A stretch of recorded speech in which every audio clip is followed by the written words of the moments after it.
what went in versions 12 and 12.1, and then concentrating more on what's gone in version 13.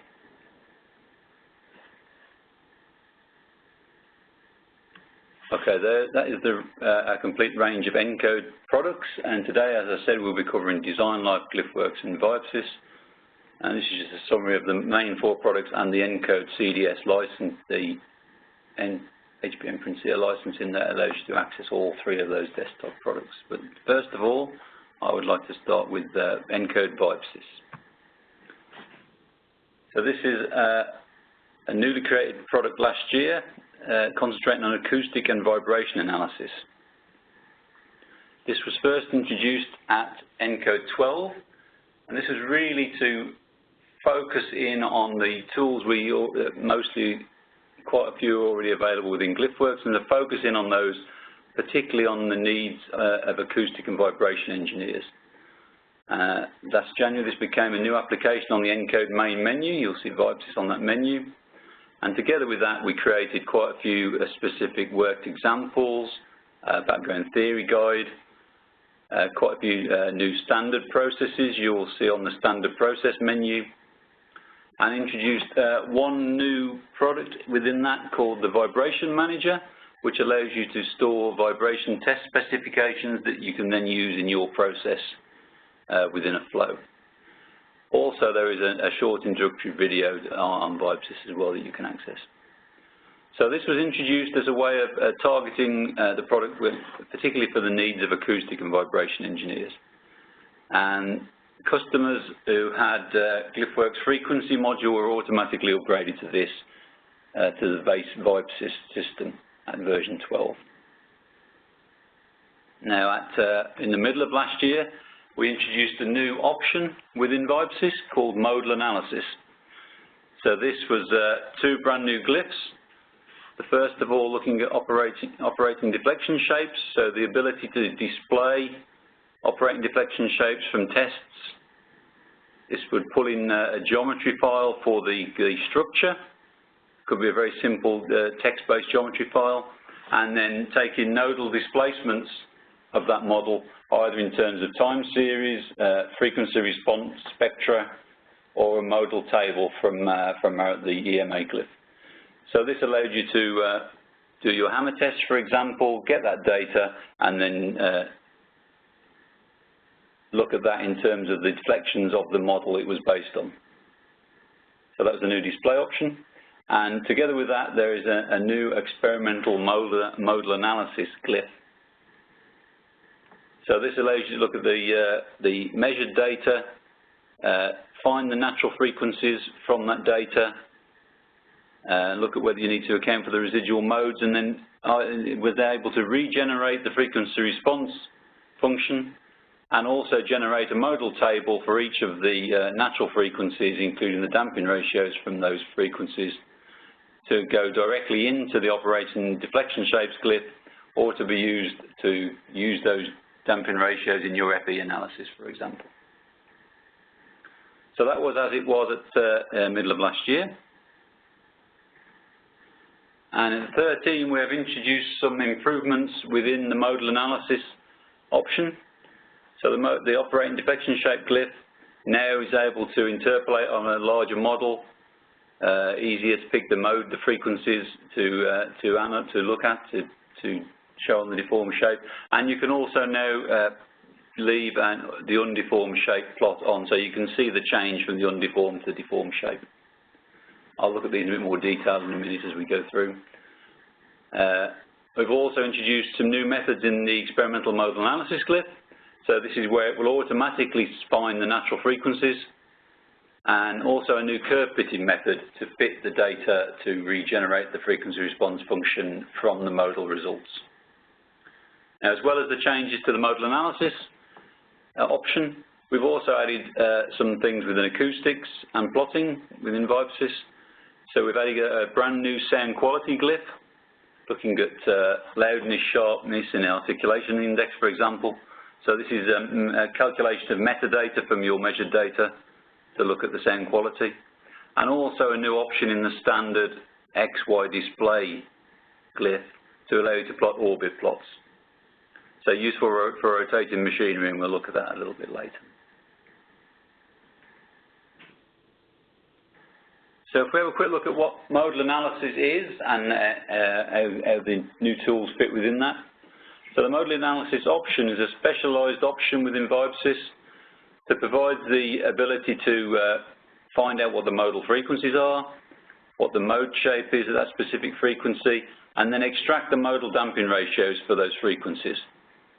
So it's very good for comparing FE with tests, so you can look in this at the test results for those modes and compare that directly with the FE. And also the damping ratios out of this can be used in a dynamic FE analysis. So one of the things you need to get, once you're doing a dynamic FE analysis, the damping ratio can have quite a large effect on the stress results and therefore the fatigue results you get from that. So having an accurate estimation of the damping ratio is very important to get good stress results later on. So this now brings the two tools together where you can do your modal analysis within VibeSys, generate your damping ratios, use those then in your FE analysis, then bring that in to correlate between the two in terms of the modal frequencies you get from the structure. So the key features of those two glyphs within that package are the experimental modal analysis glyph to provide a way of regenerating the frequency response function, correcting for residual modes outside the frequency band, and calculation of the natural frequencies and damping ratios from that. And the operational deflection shape glyph then to visualize the vibrating patterns of the structure. So it allows you to input either time-based data or the frequency response function or the results directly from the EMA glyph, and allows you to display the operating displacement shapes at all those different frequency points for each of the natural frequencies. So what that allows you to do, it allows you to enhance your FE modeling by providing more accurate damping ratios, so you should get better correlation and more accurate stress results and therefore fatigue results from those models. It allows you to validate your FE results by comparing directly the modal frequencies between the FE and the mode shapes obtained from the experimental tests displayed in the operating deflection shapes glyph. It allows you to rapidly compare different designs in terms of dynamics properties and troubleshooting any noise and vibration problems to do with those natural frequencies. And also allows you to do some structural health monitoring by, one way of using this is to track changes in the model, changes of the structure due to any damage, for example. So you can spot damage as it progresses on your test by looking at how that changes the modal properties of your structure. So it can be used intermittently throughout the test to see what changes have happened.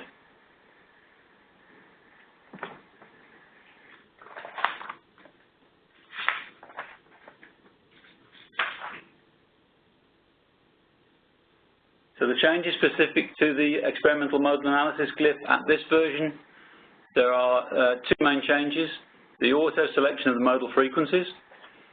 So from the frequency response function, the glyph will automatically find your resonant frequencies and analyze those directly. And also we've added a new curve fitting method.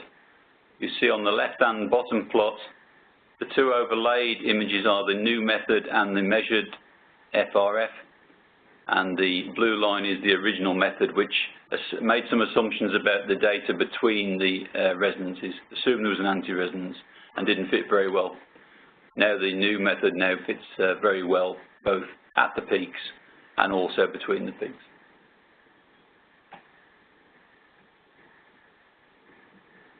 And the operating deflection shapes glyph has been, one of the major changes is initially in the first version, your model, you had to control the deflection at all the points in the model. So it worked on stick models of very simple deflections. So if you look in the top picture, if you had a stick model of the nodes and you were deflecting all of them, it would show that deflection. And any that weren't being controlled directly, the deflection was assumed to be zero. So if you had a stick model, it worked very well. If you wanted to try and animate a full FE model with a sparse number of results at individual nodes, it didn't work very well. Now at this version, it now interpolates the results over a complete model.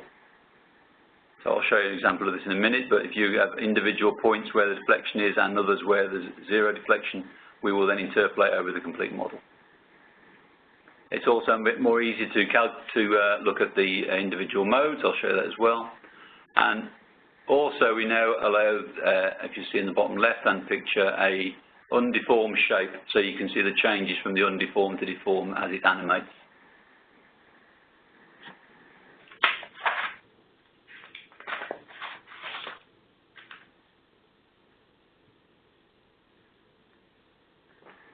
And just to finish off, before I show you a quick example of some of those, we also added some things to acoustics and rotating machinery options within VibeSys. So this is where we added a new sound quality glyph. So this has got metrics such as loudness and sharpness, and speech metrics like articulation index. So this is basically a calculation of metadata from your measured data in order to look at those options. And you can select which of the metadata you want to calculate, as you see on the right. As I mentioned earlier, we also created a new plot type within the standard XY display glyph. So this is for doing orbit plots.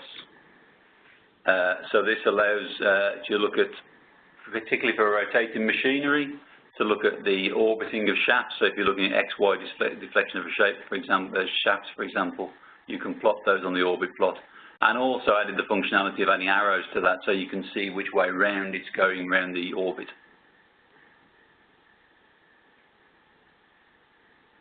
One thing I'd like to point out before demonstrating, there is actually a separate webinar looking in more detail at modal analysis within VibeSys in March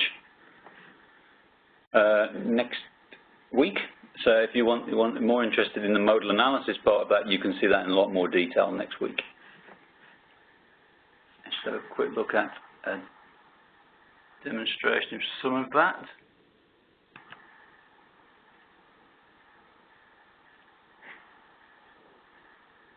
So this is an example process of the experimental modal analysis glyph.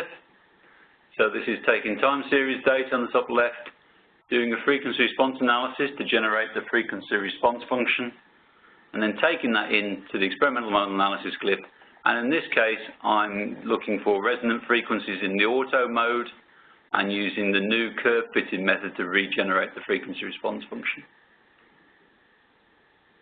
I'm looking for, in this case, 4 modes between these 2 frequency steps. And then this is a comparison of the input frequency response function in red and the refitted frequency response function in blue. And also output from that is a modal table of each of the modes, the frequency, the damping ratio, and the modal constants for that mode. So this allows you to use this then directly into the operating deflection shapes glyph, or directly to use the damping ratios in your finite element analysis.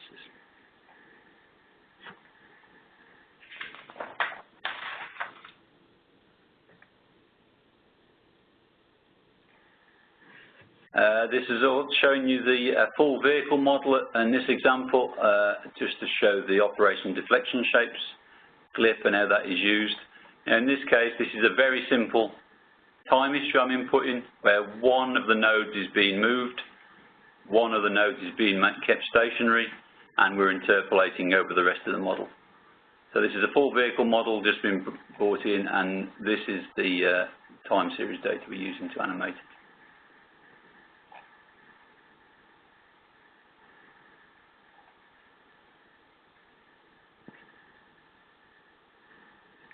That shows quite well on the WebEx, but it's a little bit blocky on the movement on the WebEx. But so basically, we're moving one node on the rear end, fixing one node at the front, and then interpolating the structure as you go through.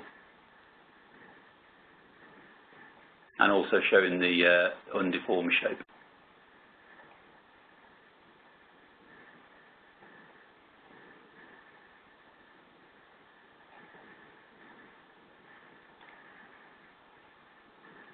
Okay, so let's move on to GlyphWorks.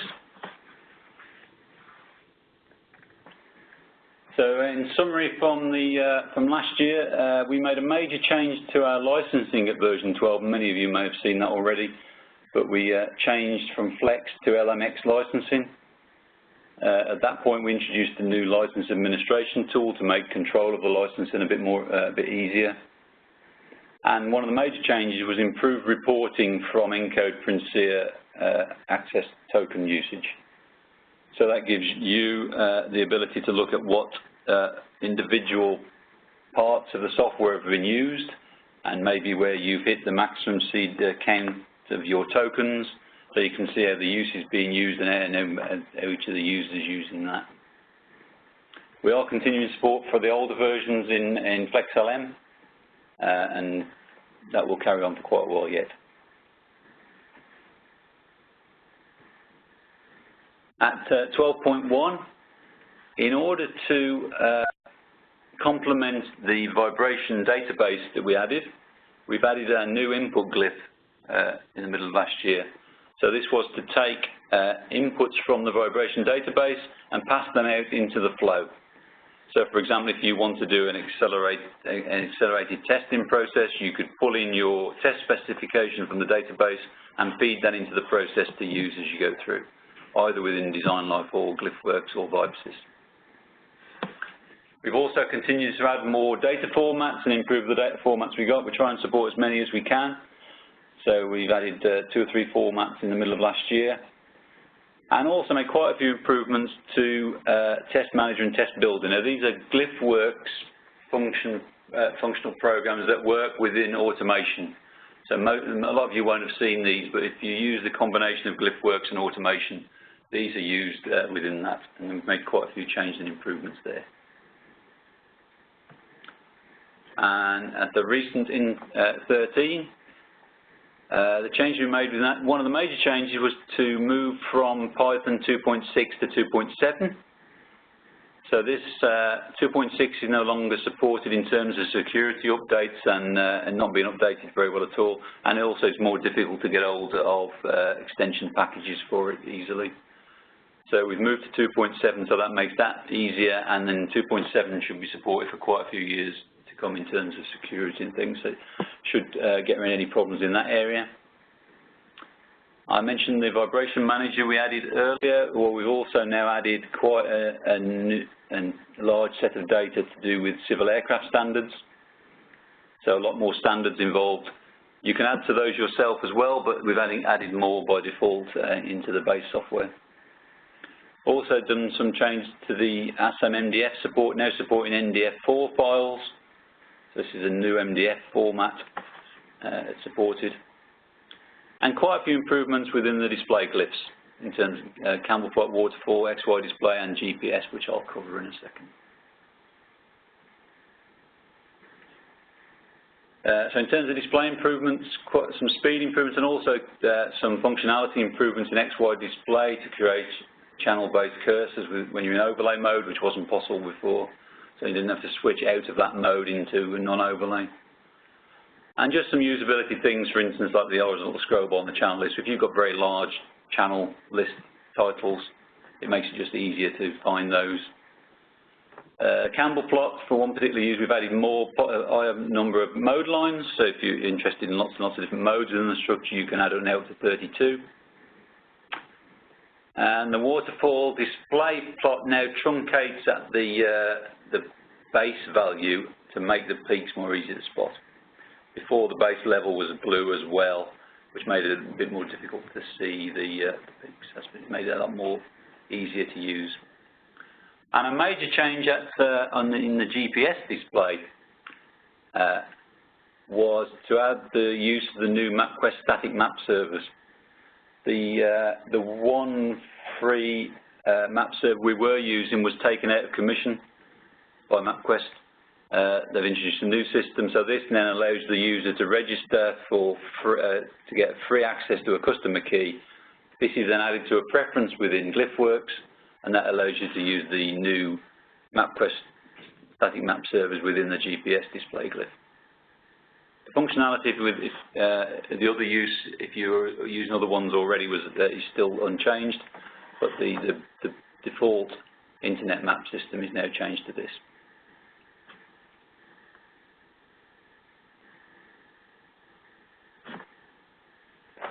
So that covers the changes within GlyphWorks in general. And now move on to one thing I should show before that. And show the just show Vibration Manager. So this is the standard set of standards that are in for Vibration Manager now at version 13. So def stand and some of the mill stands are in there, and now the new RTC civil aircraft standard in terms of fixed wing, standard fixed wing and helicopters. So quite a few extra data sets in there where you can have the complete standard. This can then be used with the vibration input glyph to output data directly into the flow.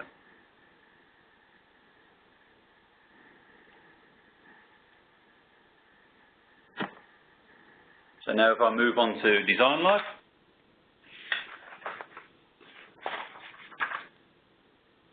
So reviewing again what was added last year, there's quite a lot of functionality added throughout the year. The first thing was a new composite analysis option. Now this version, this is to do static failure criteria on long fiber composites. So basically implementation of the same static failure criteria that you will already have and be using in your FE solvers. But then you bringing that into DesignLife so you can then do the same static failure criteria calculation, but now on a complete duty cycle, for example. So bringing the facility within DesignLife to do duty cycles and more complicated stress combinations, bringing that together with the standard static failure criteria that are available within the FE. We also had quite a changes to vibration fatigue. I'll cover some of these a bit later, but basically adding vibration fatigue to lots of the other solvers we have already within DesignLife. And also worked quite a bit on speed and capacity improvements, so taking some memory limits out so we can now work with pretty much infinitely sized models. And also speed improvements in the analysis of that, including some faster methods within Dangvan, for example. And we've added quite a lot of custom capability. We had custom capability before this in spot weld and the SN engine, but not within EN and the other solvers. So we added a generalized custom analysis engine. So this allows you to write your own custom routines within our environment, within both EN, seam weld, spot weld, and using different loading types like vibration, for example. And along with that, we added quite a few additional enhancements and some new worked examples. I'll show you those in a moment. And in the middle of the year, we added some more vibration things. I'll cover these in a little bit, but basically added vibration again to some more solvers, so to the seam weld and the short fiber composite calculation engine. At the top, you'll see we added a new seam weld type. So basically this is to allow the software to select automatically between fillet and overlap welds. Up until this point, the user had to decide whether a weld was a fillet or overlap, and that meant you had to look into your model, see what the geometry was like, select which weld type it was. And you had at that point you could have welds that transitioned from one type to another, and you had to select where that was. This new type allows the software to look at the geometry of the weld and decide, if possible, which weld type that is. In the center range, you've got a possibility of doing all the calculations for both types when it's transitioning between the two, but at either end it will pick which weld type it is and do the most appropriate calculation. So this makes your analysis of seam welding structures much easier to set up and a lot quicker to set up and do.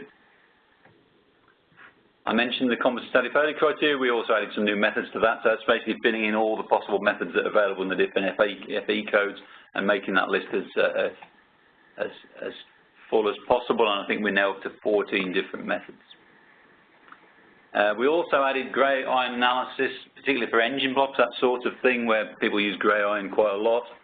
This was an analysis type that we'd had in the GlyphWorks environment for quite a long while, and we've now brought that into DesignLife to allow you to use that analysis type within DesignLife.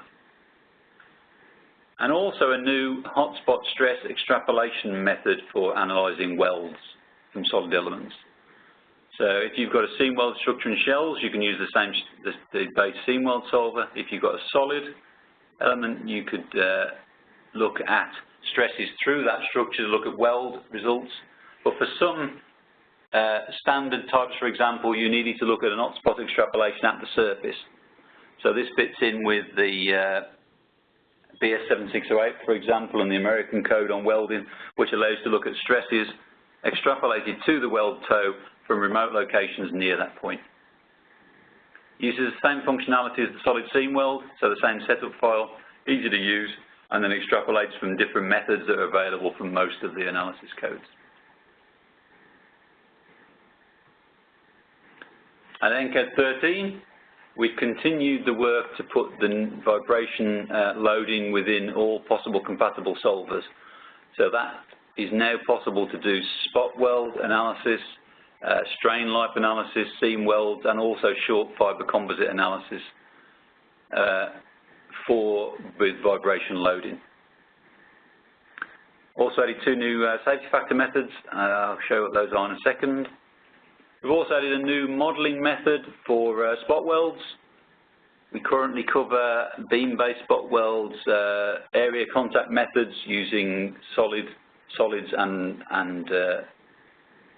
MPC connections. And this is a new method of using penta elements. We've also added another method for doing custom analysis of an FE reader glyph, and I'll show you how this works in a minute. And also covered some more FE results files formats support.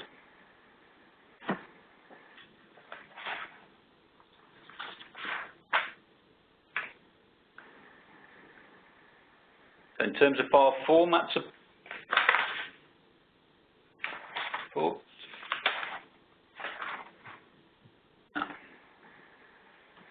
in terms of extending the vibration loads, this is a process we've been carrying on over the last year or so to bring in all the different analysis solvers to allow them to work with vibration loading.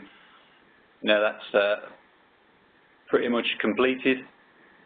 Extended to most of them, even more of the solvers, and this version fully incorporates the spot weld and seam weld solvers.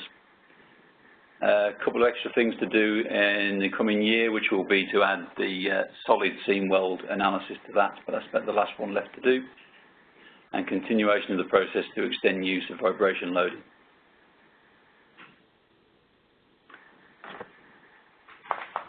In terms of file format support, we've supported the Altair H3D file in beta for quite a long while, mainly because the file format didn't contain all the things we needed for some of the analysis types we do. So Altair added the final bits of data to enable us to do that at their 14 release. So we were then able to support all the different results analysis types and have taken this out of beta.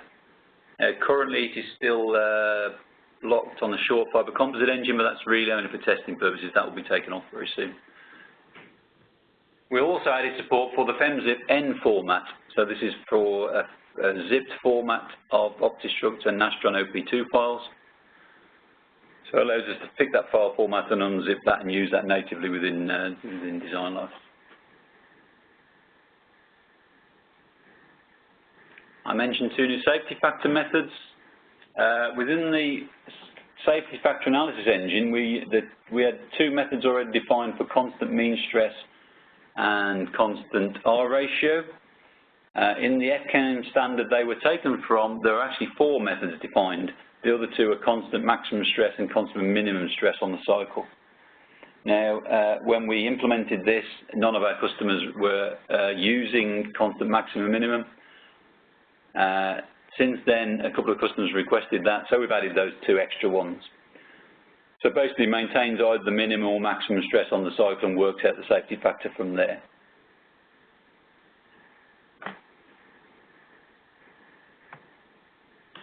The new modelling method for spot welds. So basically this is to use a ring of 6 penta elements at the weld. These are then connected directly to the shells. So the preprocessor in effect will mesh this section based on weld locations and mix that in and fit that into the current shell structure. So an automatic meshing method is used to put this spot weld representation in. And we then do a similar calculation to the area contact method, where we look at the forces and moments, calculate those to an equivalent bar element in the center of there would be the defection, and then we do the standard spot weld calculation we would do as if it was a bar element.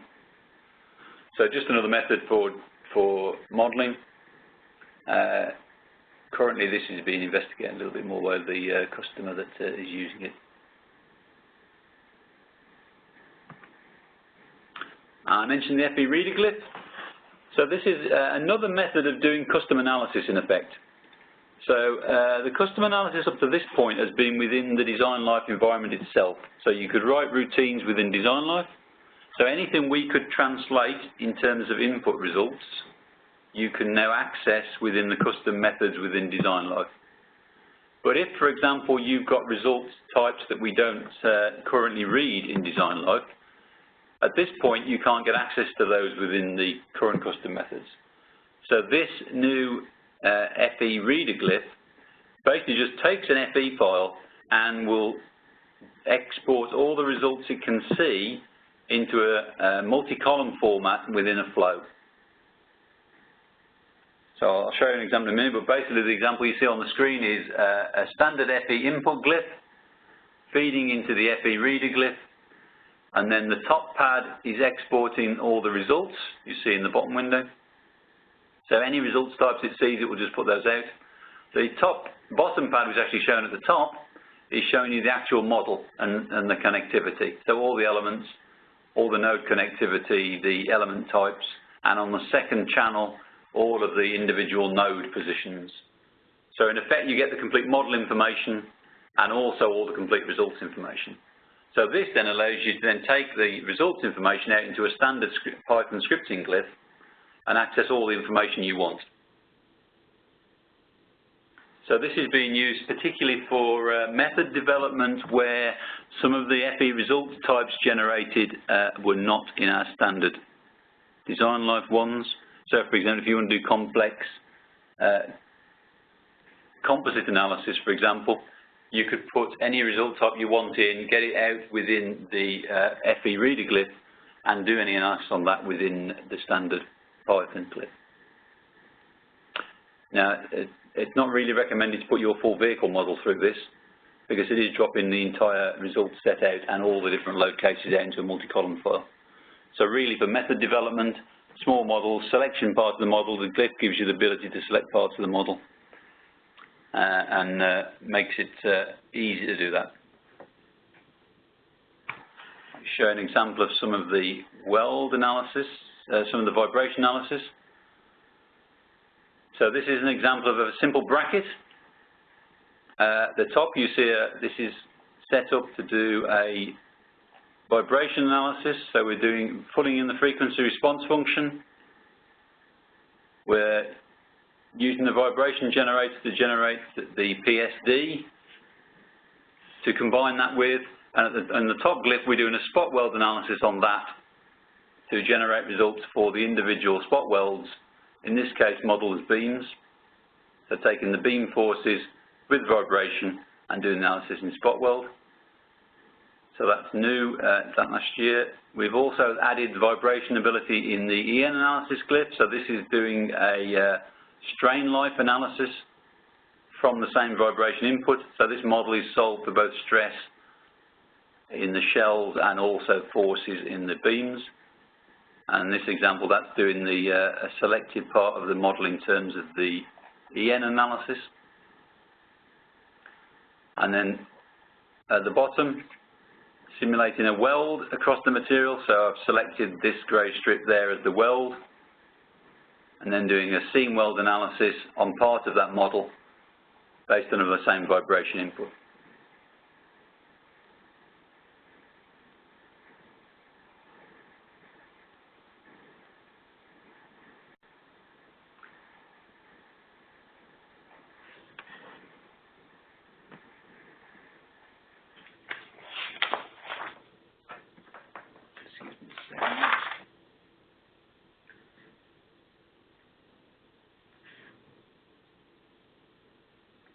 So I mentioned the custom analysis. So this now is complementary to the rest of the custom analysis, and allows you to both do the custom analysis within GlyphWorks environment in the Python scripting glyph and also any of the standard solvers now.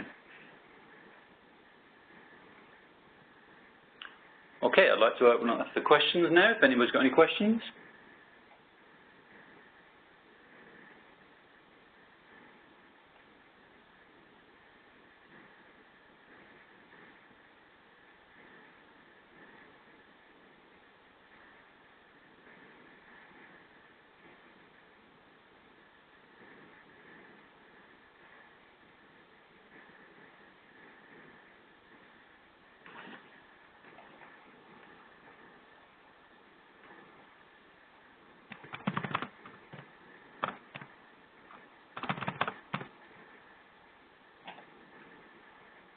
Okay, just taking a look at the questions a second.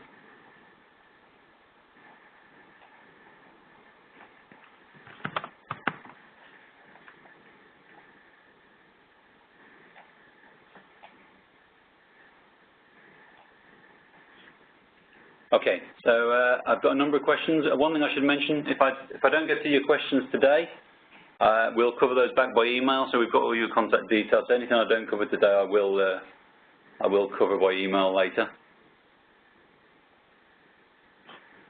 So the first one is, for spot weld analysis, do you read displacements and forces or stresses from the FE model? For spot welds, we read, if it's beams, we read beam forces. So it's from the forces. For ACMs, again, it is MPC forces at the connections, not stresses.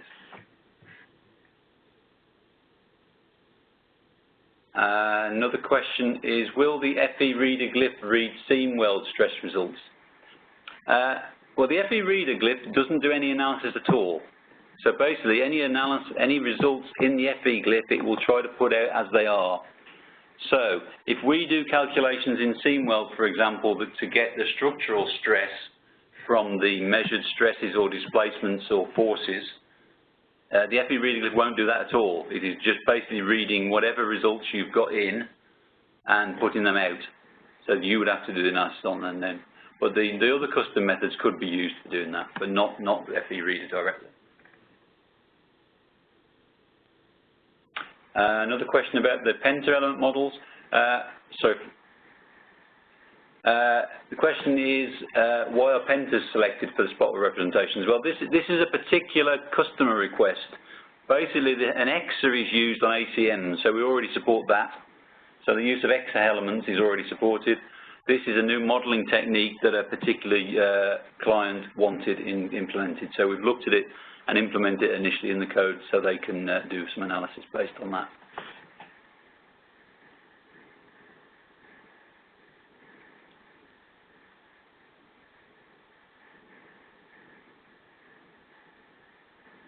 So one question is, in encode, is there an hotspot stress extrapolation for weld analysis from shell elements?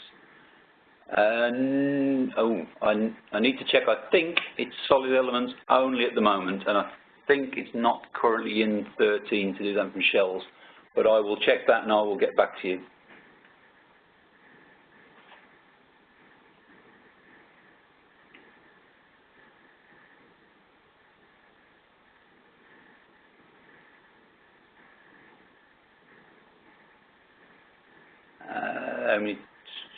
Somebody's asked how many tokens it takes to use VibeSys. I can't remember offhand. I will get back to you on that. Where are we? Do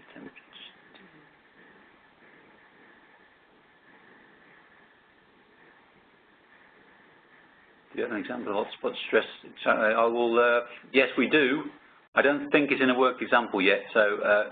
I've been asked for an example of hotspot stress extrapolation, so I will find that out, and it should be added as a work example soon. So I'll either do that or send you a version of that before then.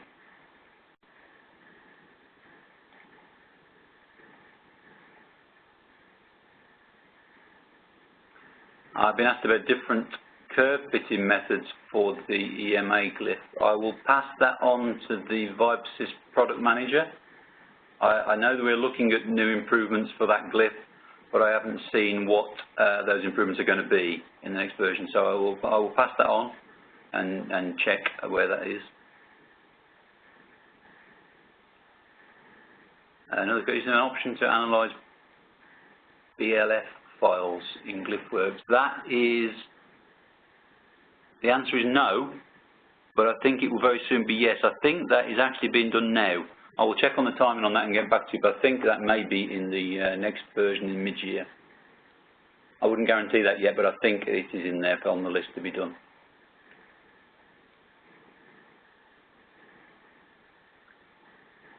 A question about what loads were applied to the FE model for weld vibration analysis.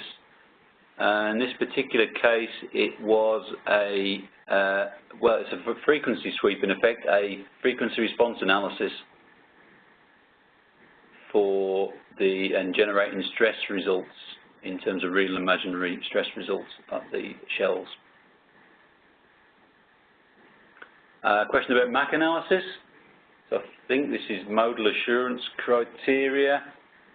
Is this part of the modal analysis comparison in test and simulation? As of this version, no. MAC analysis is being considered for a future version, but that is not currently in this version.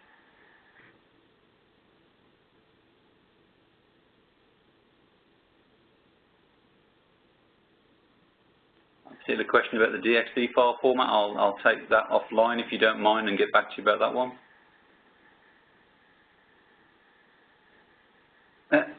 Okay, one question about our spot weld analysis compared to Battelle. I might be able to send you some data where some independent people have done a comparison. I'll see if I can find that out and send that and make that available.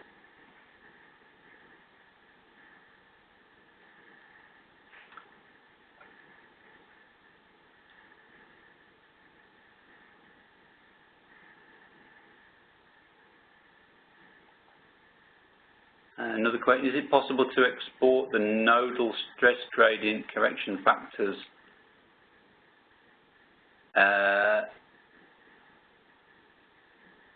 Yes. I know we've added this. I need to check. I will get back to you by email. It's definitely in the software. I can't remember whether it's in 13 or the development code I'm currently using. But I will get back to you as soon as I know that. I think it is, but I will confirm by email.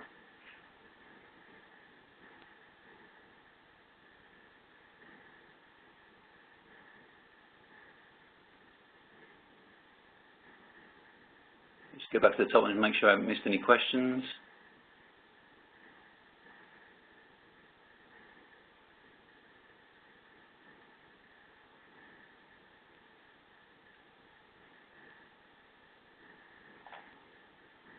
Can we read OP2 file from Nastran 112 with modal displacements?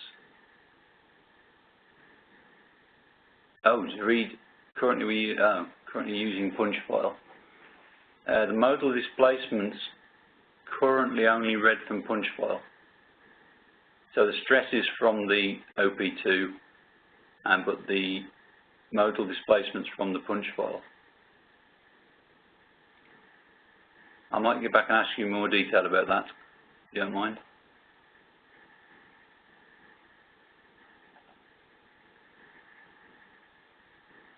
Are there other sound quality metrics, like prominence rate? Well, basically, this is the first version of that, the sound quality glyph, and there is a long list of things we're adding.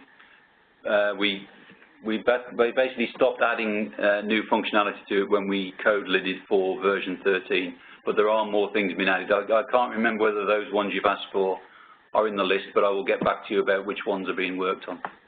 And I'll pass that on to the VibeSys product manager as well. I've had a question about the best way to create box plots in GlyphWorks. I'll maybe get back to you that to check what you mean. So I'll get back to you individually on that if you don't mind.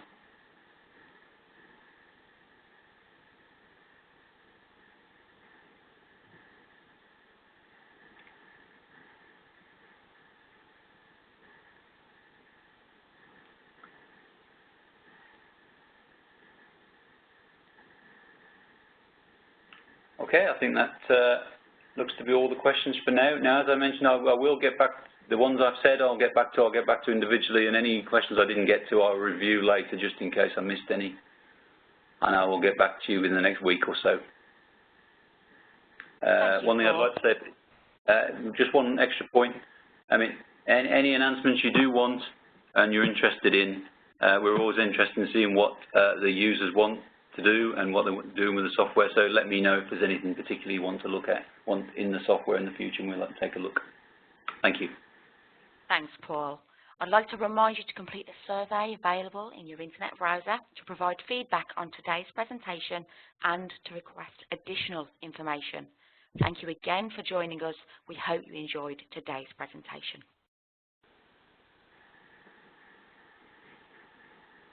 Thank you.